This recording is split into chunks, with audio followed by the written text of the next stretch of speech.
Beberapa hari terakhir, jagat politik diramaikan dengan mimpi yang disampaikan oleh Presiden ke-6 RI yang juga Ketua Majelis Tinggi Partai Demokrat Susilo Bambang Yudhoyono. Anda mungkin sudah membaca apa mimpi SBY itu, tapi kita tahu selama beberapa hari ini pula banyak yang berupaya menafsirkan mimpi SBY itu. Kita bahas malam hari ini bersama Kang Acep Iwan Saidi, pakar semiotika ITB. Selamat malam Kang Acep. Selamat malam, Mbak Putri. Terima kasih atas waktu Anda. Kang, kalau misal melihat perkembangannya sampai 3 hari atau 4 hari setelah pertama kali tweet Pak SBY itu. Jadi kalau kita bicara soal mimpi, yang mimpi dimaksud dengan Pak SBY ini kira-kira angan-angan, cita-cita atau mimpi bunga tidur sih sebenarnya, Kang? Oke, tergantung dari mana kita melihatnya ya. Kita bisa melihat itu sebagai mimpi politik atau politik mimpi gitu ya. Oke. Karena ini dua akan berakibat yang tafsir yang berbeda. Tapi dari kedua itu, kalau tadi pertanyaan Mbak Putri, apakah ini mimpi bunga tidur atau apa? Saya tak melihat ini sebagai mimpi sebuah bunga tidur ya. Jadi bukan mimpi produksi oleh tidur, tapi ini mimpi menjaga, tapi mungkin jaga di bawah tak sadar gitu loh ya. Jadi saya itu ya. Tadi saya katakan bahwa tergantung dari mana kita melihat ini mimpi politik atau politik mimpi ya. Kalau mimpi politik saya kira sudah banyak ditafsirkan ya oleh banyak pihak bahwa ini rekonsiliasi seperti Pak Herman tadi dan lain-lain ya, tokoh bangsa dan seterusnya. Dan kemudian menjadi wajar ketika dia dihubungkan dengan Presiden ke-8 itu.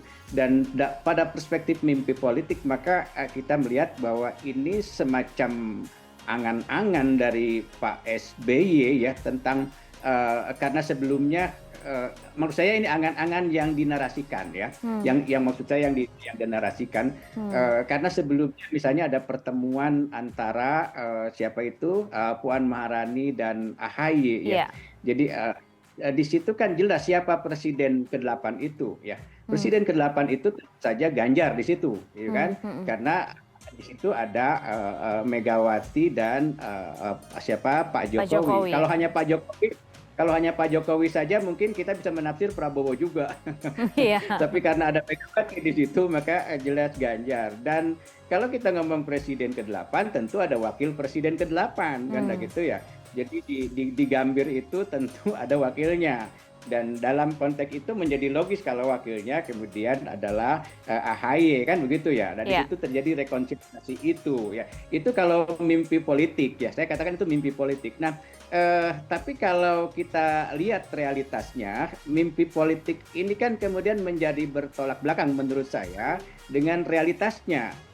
Bagi saya agak mustahil sebetulnya kalau misalnya wakil presiden Ganjar itu adalah AHY gitu ya. Dari perjalanan sejarah, dari kode-kode semiotiknya nggak mungkin lah, nggak mungkin kan gitu ya. Jadi kalau dari kode-kode semiotiknya, Kang Acep, apa sebenarnya yang ingin disampaikan ini sebenarnya? Ada yang mengatakan bahwa ini sebuah salam perpisahan dari Presiden ke-8 kepada Presiden sebelum-sebelumnya, karena Presiden sebelum-sebelumnya kemudian pulang ke tempat masing-masing gitu. Apakah itu juga yang mau disampaikan? Atau apa yang Anda lihat di sini? Ya, saya kira ini juga kecanggihan Pak SBY dalam menyusun narasi ya. Ini kan artinya ketika Pak SBY, Pak Jokowi, kemudian Ibu Mega pulang ke kampung masing-masing, seolah-olah mari kita serahkan persoalan bangsa itu ke anak muda Presiden ke-8 itu. Kita sudah pulang lah kan, maksudnya seperti itu ya. Semacam penyerahan ke generasi penerus itu. Tapi itu menurut saya sisi bijaknya ya. Sisi lainnya adalah menurut saya memang Pak SBY mencoba mengganggu wacana gitu ya, dimasukkan ke situ kemudian seolah-olah kemudian wakilnya itu dibayangkan adalah AHY. Tapi menurut saya Pak SBY juga sadar juga bahwa itu nggak mungkin juga gitu loh ya. Itu nggak mungkin juga. Saya yakin betul Pak SBY tidak mungkin juga membayangkan AHY menjadi wakilnya Pak Ganjar gitu ya. tadi Pak Herman bilang Pak SBY nggak ada masalah kok dari dulu tetap aja kan. Lah kalau nggak ada masalah mengapa masih mimpi kan nggak gitu ya. Jadi sebenarnya Iya. ada persoalan kan gitu. Oke, oke. Jadi agak mungkin dari situ. Nah itu kalau kita lihat saya katakan tadi kita definisikan ini sebagai mimpi politik ya. Hmm. Saya ingin melihat dari sisi yang sebaliknya sebagai politik mimpi ya. Politik mimpi, kalau dia sebagai politik mimpi, menurut saya ini Pak SBY sudah berhasil menarik perhatian publik, menarik perhatian wacana itu ke dalam dirinya, ya. Kan sejauh ini sentral wacana itu selalu dipegang oleh Pak Jokowi tuh, ya. Iya. Dengan cawe-cawenya semua ke sana, semua ke Pak Jokowi. Seolah-olah Pak Jokowi yang mengendalikan seluruhnya. Ya, saya kira Pak Idan itu memang keahlian Pak Jokowi dengan timnya tentu saja ya. Bagaimana beliau selalu berada di pusat wacana negatif atau positif ya, Iya. seperti itu ya. Pak SBY kan sepi-sepi saja ya. Nah sebelumnya kan melukis tuh ya, Iya, betul. melukis dan itu kan cara beliau menurut saya menarik perhatian itu ke dalam dirinya.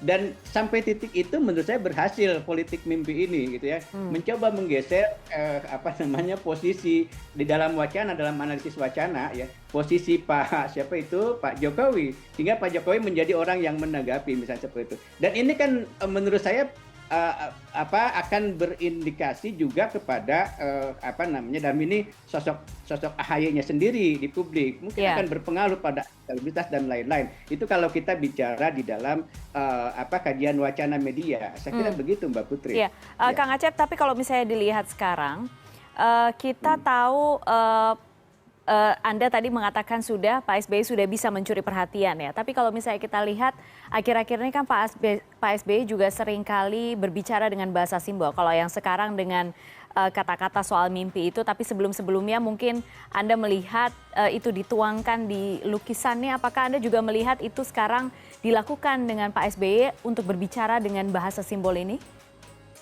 Iya, betul. Betul sekali ya. Saya kira Pak SBY memainkan itu ya, memainkan kode-kode semiotik itu ya. Kan sebetulnya kalau kita lihat ada ambivalensi juga di situ ya. Kalau kita mau jujur ya. Misalnya Pak SBY mengatakan bahwa seperti yang saya tafsirkan tadi, serahkan ke Presiden ke-8 sementara kita pulang.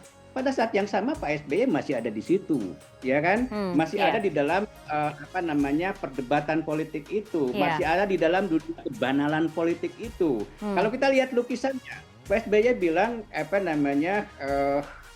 tidak ada hukum, tidak ada kedamaian dan lain-lain dan seterusnya. Tapi yang menarik di lukisan itu sebetulnya bukan lukisannya, tapi bagaimana Pak SBY difoto bareng dengan lukisan itu. Artinya apa? Artinya Pak SBY tidak bisa memisahkan dirinya dari lukisan itu. Ya, saya kira begitu kan. Artinya ada juga keinginan untuk ikut berpartisipasi, katakanlah kalau misalnya tadi dikatakan ada lukisan yang menceritakan soal kekacauan itu tadi, Anda melihat juga Pak SBY ingin dilibatkan juga di situ.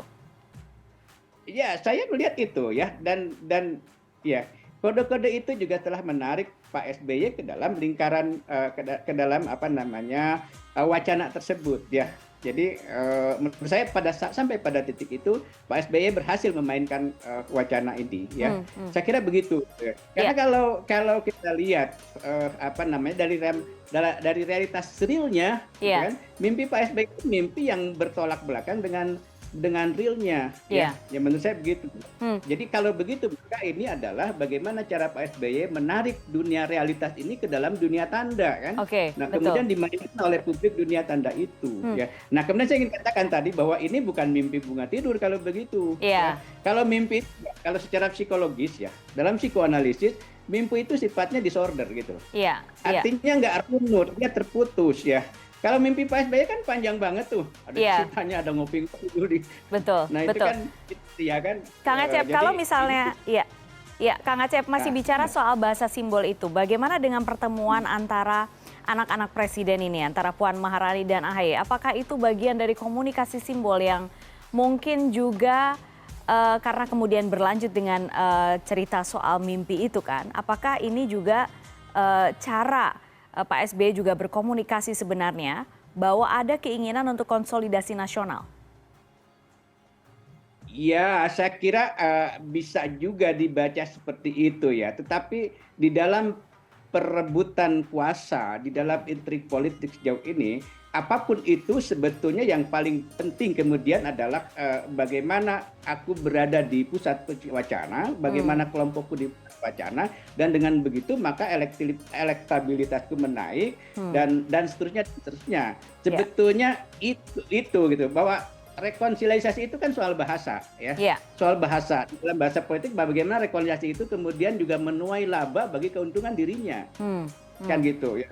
Jadi saya sih melihat seperti itu. Jadi oke lah kita rekonsiliasi ya. Dari bahasa ini kan sudah arkaik juga ya, dari dulu rekonsiliasi berapa kali kita rekonsiliasi gitu. Tapi kan sebetulnya itu adalah permainan dari bahasa politik kan gitu. Ya. Jadi Anda melihat ini hanya sebuah wujud komunikasi politik yang dibangun oleh Partai Demokrat untuk memastikan tetap berada di pusaran politik dan tetap berada di pusaran perhatian itu, menurut Anda? Ya, antara lain itu ya. Pak AHY kan harus didorong didorong terus ke tengah, berada di pusat gitu. Dan Pak SBY adalah salah satu sosok yang sangat memungkinkan untuk itu ya. Meskipun kalau kita kaji lebih jauh juga ada plus minusnya juga sebetulnya kan. Bagaimana sang anak ini didorong terus oleh orang tua gitu kan. Beberapa tokoh politik kemudian juga sudah merespon, tapi memang responnya ringan, tidak ada yang begitu serius. Apakah menurut Anda ini akan berlanjut? Komunikasi seperti ini akan terus dilanjutkan? Saya melihat masih akan terus ya. Ini akan dimulai, nanti akan ada trik-trik lagi yang lainnya yang ya menurut saya ini mungkin harus kita lihat sebagai sebuah hiburan politik saja ya. Sebuah hiburan politik yang mungkin dari situ juga termunculkan kreasi-kreasi semiotik ya, nggak apa-apa juga sih menurut saya. Tapi kita lihat real di belakang panggungnya seperti apa kan. Berpengaruh atau tidak sih menurut Anda, Kang Acep? Berpengaruh dong. Ya, berpengaruh. Menurut saya yang selama ini dimainkan oleh Pak Jokowi kan itu ya. Jadi Pak Jokowi mengambil resiko ketika beliau menempatkan dirinya di pusat wacana. Apa resiko maksud saya adalah karena banyak orang yang nggak suka kan. Nah, tapi pada saat yang sama juga banyak orang juga yang suka ya kan. Nah, kemudian di dalam wacana pertemuan yang suka dan yang tidak suka itu kemudian memunculkan perbincangan, memunculkan analisis dan seterusnya. Dan dia akan terus bermetamorfosis ya. Dan dari situlah sebetulnya laba politiknya didapatkan gitu loh. Dan ini yang mungkin juga sedang dimainkan gitu ya sekarang oleh Pak SBY dan juga Partai Demokrat. Baik, Kang Acep, Iwan Saidi, terima kasih malam hari ini sudah